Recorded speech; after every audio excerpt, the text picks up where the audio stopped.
My name is Josiah. I'm 34 years old, and the first lesson that ever really stuck to me is that a thing left for dead is usually just a thing nobody patient ever came back for. I fix buses. I teach shop at Halden Consolidated, out in Wexford County, Iowa, and I am the man they phone at 5 in the morning when the number 4 bus will not turn over in the January cold. I am good at that particular work for a plain reason. I found out early that broken and finished are two different words, that most of what people give up on is only waiting on somebody willing to kneel in the cold and find the one loose bolt. I learned it the hard way, the way you learn things that leave a mark. I grew up in foster care, and the autumn I was 9, the county took me from my little brother Denny and my baby sister Faye, and mailed the 3 of us to 3 different towns, like we were parts that had turned out not to fit the same machine. I found Denny again when we were grown men. I have never found Faye. So there is one word that has run under my whole life, the way a crack runs under a floor, quiet until the weather gets into it, and the word is split. I did not know, the fall I turned 33, that the word was about to walk into the Bluebird Cafe and sit down 2 stools from me. Her name was Annie, and I knew her the way you know people in a town of 900, which is to say all the way and not at all. She ran the counter and did the early baking at the Bluebird, the little cafe on Halden's 1 square, and she rented the gray house at the far end of my road, close enough that our porch lights kept each other company across the soybeans. She was the girl next door in the plainest meaning of the phrase, a woman I had passed 1,000 times and never let myself look at twice, because a boy who gets handed away learns young not to reach for things he does not believe he can keep. What I knew about Annie came down to this. 2 years back, she had taken in her own little brother and sister. Not foster kids, her blood, a whole half a generation younger than she was. Posey was 8 then and Charlie was 4, and their mother, who was Annie's mother too, a woman named Dana, had gone sick in the long, slow way that starts in a bottle and ends in a ward, and she had done the one brave thing still left to her, which was to sign the children over to Annie before the state could scatter them itself. The kid's father had been gone since before Charlie could walk. So Annie, barely 30, a woman who made pie for a living, turned into a mother overnight for 2 children who still called her by her first name, and cried at night for a woman 2 hours away trying to get well. I want to be straight about how little I did at the start. I filled her coffee thermos for nothing when she came in gray before an early shift. I planed the Bluebird's back door when it swelled shut in the wet spring. I ran the 2 kids home from the bus barn a few evenings when Annie got caught closing, because Posey rode my route and Charlie went wherever Posey went. Charlie took to that bus barn the way some kids take to a pond. He wanted to know why a wrench had a name at all, and whether a bus that would not start was dead or only sleeping, and I always told him sleeping, because I could not make myself tell that particular boy that anything was dead. Posey was his opposite, quiet and watchful, a girl who read a room the way I once read every room, forever counting the doors. I knew that look from the inside. What I did not know yet was that I was about to spend 3 years of my life trying to coax it off her face. The trouble came in October, folded inside an envelope. Annie's guardianship had always been the temporary kind, the emergency kind the county hands out in a hurry, and then circles back to when the calendar says it is time to make things permanent. That time had come. A caseworker named Miss Prout, a tired and decent woman with a stack of files taller than her coffee cup, sat Annie down and told her the truth as kindly as she could carry it. Nobody was accusing Annie of anything. The problem was smaller and meaner than an accusation. It was arithmetic. Annie was one woman on a cafe wage, renting a 2-bedroom house her landlord had just staked a for sale sign into. And the housing help she leaned on came bound up in rules. A whole thick book of them that had never once met Posey or Charlie and had no wish to. To make the guardianship permanent, the county needed to see stability. A roof the kids would not be evicted out from under. Enough coming in that nobody went to bed hungry. Room for both children under one steady ceiling. And the thing, Miss Prute could not quite bring herself to say out loud, the thing that sat in that little office like a third person nobody had invited, was the other line on her desk. If Annie could not show a stable home by the permanency hearing, the county would have to find one, and the only openings that time of year were single beds in separate houses. One for Posey, one for Charlie, 2 hours apart, give or take. I was not in that meeting. Annie told me about it that night on my porch, dry-eyed, because she had already done her crying alone in the truck on the way over. And I felt the old crack under the floor split straight up through me, because I had been Charlie once. I had been the small one some tired adult decided was young enough to settle anywhere easy. And somewhere out in the wide world, there was a grown woman named Faye who had been Posey, the watchful older one nobody could quite place, and I had spent 25 years not knowing whether she was warm or fed or even alive. But I stood on that porch, and something behind my ribs went white and cold, and I heard myself start asking Annie questions I had no right on earth to ask. What does stable mean? Who decides it? What would ever be enough? So I drove into town and sat down across from Miss Prute myself, which plainly surprised her, a single shop teacher with no dog in the fight asking what it would take. She was honest with me the way tired people get honest, past the point of dressing anything up. She said a household with 2 adults counted for a great deal. 2 incomes. A home nobody was selling out from under it. She said the state was not in the business of tearing families apart, but that it needed a family it could write down on a form, and that right now, on paper, Annie was one young woman and a lease running out. She never told me to marry anybody. She was careful never to come within a mile of saying it. But I drove home with the windows down in the cold, and by the time I turned onto my road, I had done the arithmetic she was not allowed to do out loud, and I knew exactly what shape the rulebook wanted to see, and I knew I owned a farmhouse with too many empty rooms and a steady district paycheck, and 34 years of knowing to the penny what it costs a child when the grown-ups decide the job is too big. I drove out to Annie's the next evening with my hands cold on the wheel and no pretty way to say it. The kids were already down for the night. She made me coffee I did not want, and we sat at her kitchen table under a bulb that needed changing, and I told her what Miss Prute had told me, the 2 adults, the steady roof, the shape the county needed to see.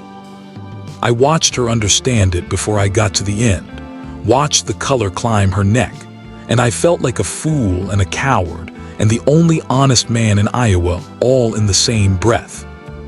Then Annie set her cup down with both hands and said the thing I will hear in my head until the day they put me in the ground. She said very quietly, I can't keep them alone. Not I won't, I can't. It was the bravest and most broken sentence I have ever heard a person say, because she wanted those 2 kids with everything she had, and she was telling the plain truth about her own 2 hands and the size of the thing they were trying to hold. And I heard myself answer her, as calm as I have ever been about anything in my life. I said, then marry me, and nobody splits them up. They stay together with you. She stared at me. I told her I did not mean it as a joke, and I did not mean it as a trick. I meant a real marriage on paper, and a real home in fact. The 2 of us standing in front of the county as one household so Posey and Charlie could stay put. A keeping pact, I called it. Not for me, for them. She was quiet a long while. Then she asked the only question that mattered, which was whether I understood what I was signing my name to. That a child is not a bus you fix on a Saturday and hand back running. That this was not a season but the whole rest of a life. I told her I understood it better than nearly anybody breathing, because I knew from the inside exactly what it cost a kid when the adults called the job too big and mailed him on to the next county. She reached across the table and took my hand, not sweet, not romantic, just two scared people agreeing to jump off the same roof at the same time. She said yes. We were married 9 days later at the county courthouse, in a back room that smelled of radiator heat and floor wax, with Posey clutching a fistful of grocery store daisies, and Charlie in a clip-on tie he would not take off for a week afterward. Miss Prout stood as our witness, which I am fairly sure bent a rule somewhere in that thick book, and she smiled in a way I had never once caught her smiling across her desk. That was the start of the strangest and best thing I have ever done. We moved them into my farmhouse at the edge of town that same month, a saggy old place with good bones and a kitchen big enough to matter. And the first thing the kids did was stand in the front hall holding their bags, not sure whether they were allowed to unpack, because children who have been moved before learn to keep their bags packed in their hearts long after anybody has told them to. I fixed the porch and the furnace and the leak over the mudroom in the first 3 weeks.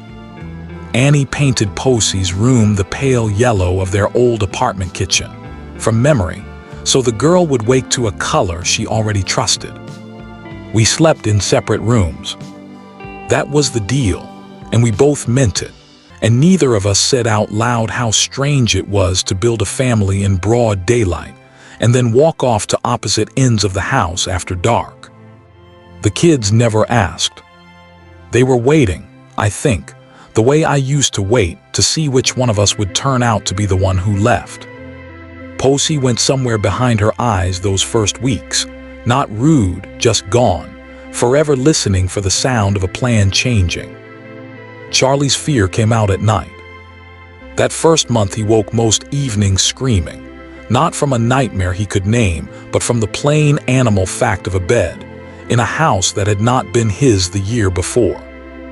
The first few times Annie and I both ran in and stood there useless, two grown adults who did not yet know the footwork of that particular boy. Then one night I went in alone because I knew that exact terror from the inside, and I did not tell him it was okay, because a boy is nobody's fool and it was not okay, not yet. I told him the truth instead. I told him I used to wake up screaming in strange houses when I was small, and that the screaming got quieter over the years, not because the missing ever fully left, but because I finally learned the people in the new house would still be there when the sun came up. Then I sat on the floor with my back against his bed and told him I was not going anywhere, and I stayed until his breathing went slow and even. Some nights I fell asleep on that floor and woke with a crick in my neck and a small hand hanging off the mattress into my hair, and those, God help me, were some of the finest nights of my whole life.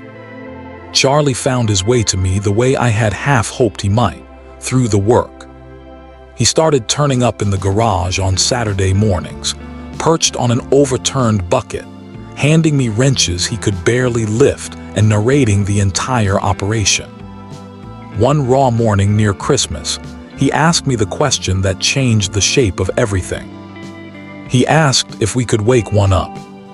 Not fix a running bus. Wake a dead one. He had seen it out behind the district barn, an old short activity bus. The county had condemned and parked in the weeds to sell for scrap in the spring, tires flat, hood sprung, hornets in the dash. The kind of thing everybody had already agreed was finished. Charlie did not think it was finished. Charlie thought it was sleeping, because I had told him 100 times that a bus that will not start is only sleeping, and now he was calling me on it. I looked at that boy who had spent his whole short life watching grown-ups take things apart, his own family included, and I heard myself tell him that if the county would sell it cheap, the two of us would wake it up. The county sold it to me for $140 and the cost of the tow. That was how the family bus came home. I want to tell you what that bus was, because on paper it was a joke. It was a 1970s short bus the color of an old lunchbox, more rust than steel, a dead engine, seats chewed by mice, a cracked destination roll above the windshield still frozen on some route nobody drove anymore. But I taught shop, and I had a heated bay and a district full of tools, and I had 2 kids who needed, more than a painted bedroom or a patched furnace, to lay their own hands on a dead thing and bring it back and learn in their bodies that some things you do not have to give up on. So we towed it into the school shop for the winter, and on Saturday mornings the 3 of us went to work. Charlie learned an engine from the block up, handing me sockets, gapping plugs with his tongue between his teeth, asking whether the old 6 was dead or sleeping until the morning it coughed and caught and roared, and he screamed loud enough to bring the custodian running. Posey came for the body. It turned out she had her mother's steady hand and a fierce eye, and she took to sanding and priming and lettering the way some people take to the piano, slow and exact, one panel at a time. We were in no hurry. Some Saturdays, we got a single fender done. That bus sat in my shop bay through the whole strange winter, waking up an inch at a time, and without one of us ever saying so out loud, all 4 of us understood that as long as the bus was not finished, neither were we. Annie and I wore a path across the days the way you wear one across a yard, without ever deciding to. She got the kids up and fed, and I drove them to school on my way to the barn. She closed the Bluebird at 3, and I ran the middle school shop club until 4. And every evening we met back at that farmhouse like 2 people who had been doing it for 20 years. And I started noticing things I had spent my whole careful life refusing to notice. The way she read to Charlie every single night, even the nights she was gray to the lips with tiredness. The way she never once let Posey feel like the difficult one, the older one, the harder placement, the way a whole system had spent years making me feel. I noticed I was happy, in the middle of the hardest year those 2 kids had ever walked through, and it scared me badly, because we had built the whole thing on a courthouse and a caseworker's careful hint, and I did not want to be the man who moved the line on a woman who had only ever agreed to a pact. The town made us a family before the county got around to it. In the stubborn way, small towns can be right ahead of the paperwork. The Bluebird regulars started calling the 4 of us by the one last name. Posey's teacher wrote a letter nobody asked her for. The old man at the feed store told Miss Pruitt, with nobody putting him up to it, that he had not seen those 2 kids look so much like themselves in 2 years. When our scheduled home study came around that late winter, we prepared like it was a second wedding, Annie baking, until the house smelled of cinnamon and me tightening the last of the loose railings. And in the end, none of that was the part that mattered. Miss Pruitt sat on our living room floor and let Charlie drag her out to the shop to show off the half-woke bus, and he talked her ear off about the 6-cylinder and the new plugs, and she asked Posey about the lettering, and Posey walked her the length of the bus, explaining what each panel would say, which was more words than she had handed a stranger since the day her mother went away. On paper, it was a home study. What it truly was a family showing a tired woman the thing it was building itself back into. I would like to tell you it ran downhill from there in the good way. It did not. That spring, right about when the permanency filing turned from a wish into a date on a docket, the housing authority did the thing housing authorities do, which is audit. Somebody in an office, 2 counties overran the numbers and saw a woman who had married a near stranger 9 days after a caseworker mentioned that a married household would help her keep her siblings, and that somebody drew a red flag across the file. The word they put in the letter was misrepresentation. The concern, laid out in the flat gray language of a form, was that the marriage might be one of convenience, entered only to sway a placement and qualify for a benefit, which is a species of fraud, and that if it were found to be exactly that, it would not merely fail to help, it would sink the guardianship outright and hand the county a reason to move the kids for cause. They wanted to know why we slept in separate rooms. They wanted the date we had started dating. There was no such date, and the truth was they were not entirely wrong about how the thing had begun, and that was the part that kept me awake. We had married for the children. If a form decided that made it fake, a form could pull 2 kids out of the only steady house they had left and call it protecting them. I remember the night the letter came. Annie read it at the kitchen table with her jaw set, and when she was done, she laid it flat on the wood and looked at me and asked me straight out whether it was fake, whether any of it was real, or whether she had gone and built her whole heart on an arrangement and a filing number. I could have handed her a careful answer. I gave her the true one instead. I told her it had started as a keeping pact, and that somewhere in the middle of that long winter, somewhere between the dead engine and the morning it roared, I had lost the exact seam where the pact stopped and I started. I told her I no longer walked to my own end of the house at night on account of a deal. I walked there because I was afraid of wanting more than she had ever agreed to give me. She was quiet a long moment. Then she reached over and turned off the kitchen light, and in the dark where it was safe, she said, "It's real for me too, it has been for a while now." We did not do a thing about it that night. We just sat at the table in the dark holding hands like 2 teenagers, terrified and relieved in the same measure, while upstairs the 2 kids we had married to keep slept in rooms we had painted for them out of memory. The middle of a marriage is not the wedding. It is the ordinary evening that turns out to weigh more than the wedding ever did.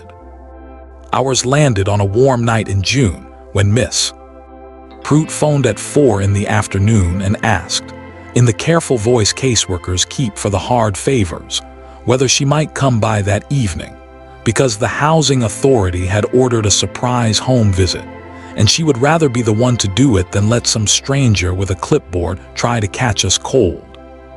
She was, I only understood later, standing on our side as far as her job would let her stand. What they could not have known about us, what no form on earth could hold, was what our suppers had turned into by then.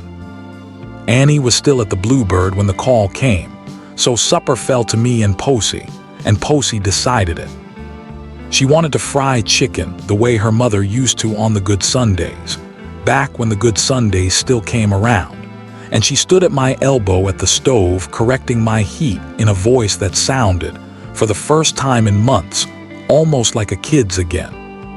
Charlie taped a fresh drawing to the refrigerator, the 4 of us lined up in front of the farmhouse, and the yellow bus drawn bigger than the house itself, everybody with enormous hands.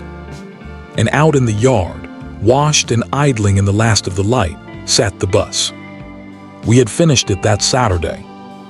New paint the deep county yellow, the rust cut out and welded over, the old 6 running smooth as a sewing machine, the seats redone in canvas Annie had sewn.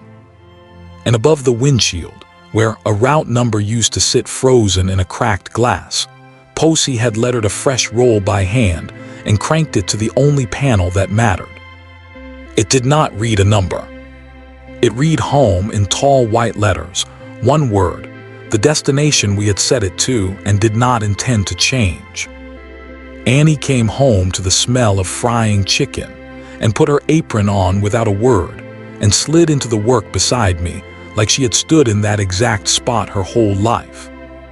And that was the precise moment Miss Prout knocked and stepped into a warm kitchen at supper, a man at the stove, a woman beside him, a girl bossing the oil, a boy showing off his art, and a yellow bus in the yard behind them with home rolled up over the glass. She did not reach for a clipboard. She stood in the doorway a second, and something in her face let go. We asked her to stay for supper. She did.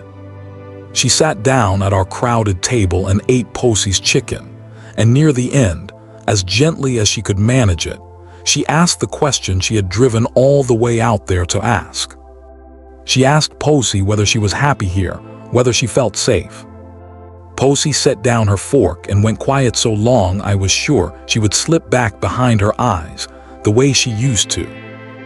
Then she said she had spent 2 years being the one who kept everybody together, packing the bags, counting the doors, minding her little brother, and that this was the first house she had lived in where she did not have to do that job anymore, because somebody else had gone and picked it up. She looked at me, and at Annie, and she said it plainly, no tears, the most words she had spent on a stranger in a year. They married each other so nobody could take us apart, she said. Who does that? Then quieter, she said the thing I will carry to my grave. Nobody made them. That is the part I still cannot get past. Nobody made them do it, miss. Prout did not write a single word in her book. She said she had seen everything she came to see. When she left, Annie and I stood in the yard beside the bus and did not speak, because there are moments you do not crowd with talk. Things shifted between Annie and me after that night, the slow way a season shifts, with no one morning you could ever point at and name. There was the morning I reached for her hand across the kitchen, without deciding to, and she did not pull it back. There was the first real kiss, on an ordinary Thursday at the sink with soap still on her hands, that we had both been circling for months. We moved my things into her room the week after, quietly, while the kids were at school, and when Posey noticed the change she did not say a word about it. She only set the table for 4 with a small private smile, the smile of a girl who has finally quit counting the doors. We were turning into the exact thing the audit had accused us of faking, real. It turns out you cannot fake a family for very long. Either the pretending grinds you down or the loving takes the wheel, and for us, the loving took the wheel. There was one more thing I had to do before the hearing, and it was the hardest because it was not a form. Their mother, Dana, was 2 years sober by then, living in a halfway house in the city and working the front desk at a tire shop, of all the trades in the world. Annie drove up to see her every few weeks and always came home quiet. I had never once gone. But that summer I asked Annie if I could ride along, because a man who had married a woman to keep her brother and sister owed that woman's mother a look in the eye at the very least. Dana was smaller than I had pictured and braver than I had pictured. She sat across a plastic table from me and asked me flat out whether I meant to be good to her babies, and I told her the truth, that I already was, and that I intended to keep on being good to them as long as they would have me, ring or no ring, court or no court. And then this woman, who had every reason in the world to fight for her own name on those children, did the second bravest thing I have ever watched a person do, right behind Annie's I can't. She said she wanted to sign the permanent guardianship over to the both of us, Annie and me together, not because she had stopped loving them, but because she loved them too much to gamble them, and she knew that keeping was not a thing she could yet promise anybody. She wanted visits and to be a grandmother someday, at a distance she could handle. But she wanted them home, and by home she meant with us. There was no villain in any of this. There was only a woman getting well 2 years too late to raise her own children, choosing with both hands to let them be raised whole. The permanency hearing landed in September, in a courtroom that smelled of floor wax and old oak.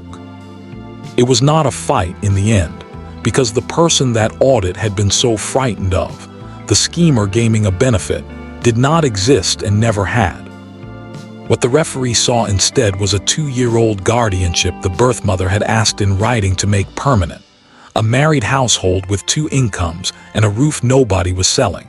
A caseworker's report I was told later she had written with unusual warmth, and 2 children who, asked one at a time in a side room where they were sure nobody who mattered could hear, both reached for the same word for the farmhouse: home. The housing authorities' fraud worry quietly folded in on itself, because the one thing a form cannot argue with is time, and the marriage had simply gone right on being a marriage long after it had supposedly served its purpose, long past the point where faking it would have paid anybody a dime. Permanent guardianship was granted to Annie and me jointly on that bright cold morning. Charlie wore the same clip-on tie from the courthouse wedding, too small for him now, and would not take it off. When the referee asked the children whether they understood what was happening, Charlie announced, loud and certain in the way of 6-year-olds, that it meant nobody could ever split them up again, and the whole room laughed the particular laugh that is mostly people deciding not to cry. That night, after the dishes were done and the kids were asleep, I walked out to the bus in the dark just to stand with it a while, the way you do with a thing you have bled on. Posey came out in her socks and found me there. She had one more panel she wanted to letter on the roll. She said, a second one under home, for the days we were going somewhere and coming back. She had heard me say once that most buses spend their whole lives dropping kids at a dozen different stops, a different corner for every child, and that mine, the one that took me from Denny and Faye, had dropped me farthest of all. She had decided our bus was going to be the other kind. So under home, in her careful looping hand, she lettered 4 words, 1 stop. All of us. She had taken the thing that broke my childhood, a bus and its many stops, and turned it into a promise shorter and truer than anything I ever managed, and she painted it up over the windshield where the weather would need years to reach it. We rolled it back to home before we went inside. It still reads home most days. It is the only deed to anything I have ever cared to own. It has been 3 years. Posey is 13 now and argues with me about very nearly everything, which I have come to understand is its own kind of trust, because you do not bother arguing with the people you expect to leave. She letters signs and truck doors for half the county these days, and she hides one tiny lopsided thing in every job she does, just because her brother made his letters that way when he was small. Charlie is 9 and can almost rebuild a carburetor on his own, and still carries the ghost of that clip-on tie in his posture on the days that count. The old 6 starts on the first turn now, every time. Annie and I have a real marriage, the ordinary kind, with dull Tuesdays and small fights about the thermostat, and a love underneath all of it I do not have fancy enough words for. Dana comes for supper one Sunday a month and cries the good way when Posey fries the chicken, and the kids have 2 mothers now instead of half of one, which is the sort of arithmetic that only ever works in a house that has decided to keep everybody. I found Denny's number years back, and we talk on Sundays. I am still looking for Faye. I have not quit. A man who helped keep 2 kids together does not get to quit on his own sister. There is a thing that happens to people who were split as children. You spend the rest of your life braced for the next separation. You keep your bags packed somewhere in the back of your mind even when you are happy, especially when you are happy, because happiness taught you young that it can be folded into a laundry basket and driven to a different county before breakfast. I lived like that for 25 years and did not even know I was doing it until the night it stopped.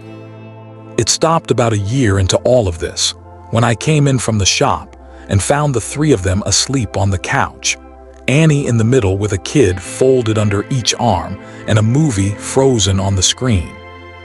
I stood in the doorway and waited for the old feeling, the one that says do not get comfortable.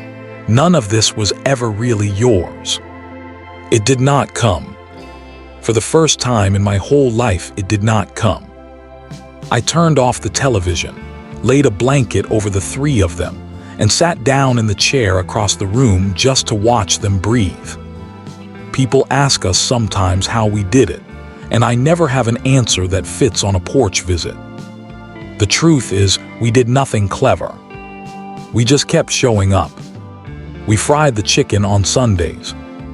We let Posey be angry on the days she needed to be angry, and we let Charlie ask his endless questions and answered every last one, even the night he asked me whether he was allowed to call me Dad, and I had to step out of the room a minute so a grown man's crying would not scare him. And then I came back in and said, "Yes, buddy, if you want to," and he said okay like I had just passed him the salt. We are not a replacement for anybody. Dana is still their mother. We are not the family they lost. We are only the family that kept the rest of them from being lost too. I have thought a long time about the word that ran my whole childhood, the small word that does such an enormous amount of damage. Split.